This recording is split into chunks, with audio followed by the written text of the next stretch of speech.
கடைசி படம் சொல்லிட்டு போயிட்டே இருக்காருப்பா, அதெல்லாம் தண்ணியில தான் எழுதணும். அதுக்கு திரைத்துறையில் இருக்கக்கூடிய தாடி பாலாஜி பேசும்போது சொல்லியிருக்காரு, அவங்க ஏற்கனவே பாண்டிச்சேரியில் இருந்ததால தண்ணியை பற்றி பேசுகிறாங்க அப்படின்னு சொல்லியிருக்காங்க. ஏன்னா இது 2 நாள் முன்னாடி இதே மாதிரி விசிகா கட்சியோடைய தலைவர் திருமாவளவன் சொன்னதுக்கு இவங்க வந்து இந்த மாதிரி தரம் தாழ்ந்து பேசியிருக்காருன்னு அதுக்கு மன்னிப்பு கேட்டிருக்காரு.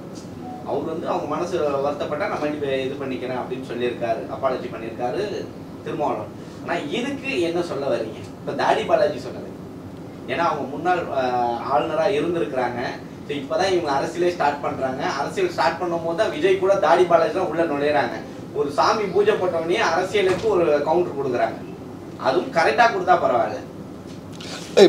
இப்போ ஊடகத்தில் பார்த்தீங்கன்னா வந்து கருத்துக்களை வந்து பேசுவதற்கு கருத்து சுதந்திரம் இருக்குது. அவங்களுடைய கருத்துக்களை சொல்லிட்டு இருக்கிறாங்க.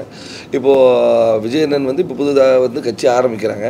அதோட இப்போ பந்த காலில் இப்போ தான் நெட்டில் கேட்க போகிறது. ஏன்னா அவங்க வந்து எல்லாமே வந்து ஃபேஸ்ட் மேனரில் போயிட்டுருக்கிறாங்க. வரும்போது வந்து விமர்சனம் வந்து பண்ணுறது எல்லாருக்கும் ஒரு ரைட்ஸ் இருக்குது. ஆனால் இந்த மாநாடுகள் நடக்கட்டும் அது வந்து அது எப்படி கொண்டு போகிறாங்கன்றதை பார்த்து நம்ம பேசுவோம் தான் நான் சொல்லுவேன்.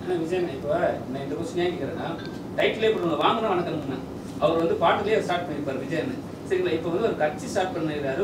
ஒரு லட்சம் பேர் தான் உள்ளே வரணுறாங்க. ஆனால் 10 லட்சம் பேருக்கு மேலே மெம்பர்ஷிப் ஆகிட்டு கண்டினியூ பண்ண போகிறாங்க. அது எப்படி? ஏன்னா நீங்களும் வந்து ஒரு அரசியல் கட்சியில் இருக்கிறவங்க, இப்போ உங்களுக்கு தெரியும், ஒரு பெரிய ஒரு அறிவு இருக்கும், இதெல்லாம் இப்படி பண்ணலான்ட்டு. புதுசாக வருவாங்க. இப்போ வந்து ஒன்றும் கிடையாது.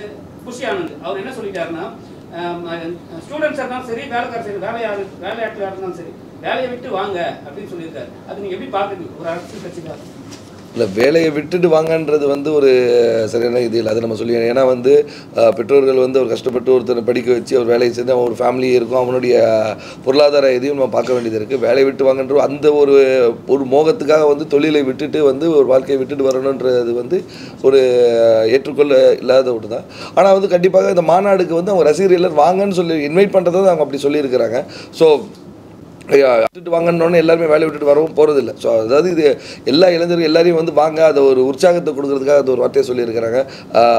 ஆனால் வந்து இந்த வார்த்தையை பயன்படுத்தி, ஏன்னா வேலையை விட்டு கூட வாங்கினா அப்போ வந்து அவங்க ஃபேமிலியோ அதை பற்றியில் கவலை இல்லையா அப்படின்ற மாதிரி ஒரு கேள்விக்குறி வருது.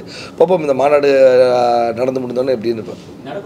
கண்டிப்பாக நடக்கும். மாநாடு ஸ்டார்ட் பண்ணிட்டாரு, அரசியல் கட்சி இறங்கிட்டாரு. ஒருவேளை 2026 காங்கிரஸ் திமுகவோட கூட்டணி சேருமா, இல்லை டிவிகே கூட கூட்டணி போகிறதுக்கு வாய்ப்பு இல்லை? இப்போ எங்களுடைய கூட்டணியில் உறுதியான கூட்டணியாக தான் இருக்கிறது. இது அடுத்த கட்டம் எல்லாமே வந்து மேலிடம் தான் அதை பற்றி பேசும்.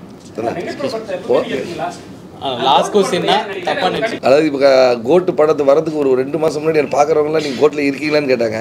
இப்போ கோட் படம் வந்ததுக்கப்புறம் படத்தில் இல்லையான்னு கேட்குறேன், ஏன் வரலன்னு கேட்குறாங்க. என்னென்னா கரெக்டான வந்து உறுப்பினர்னால வாய்ப்புகள் வந்து கரெக்டாக அமையவில்லை. பண்ணலான்னு ஒரு இது இருக்கும்போது கூட எலெக்ஷன் டைமாக இருந்தது.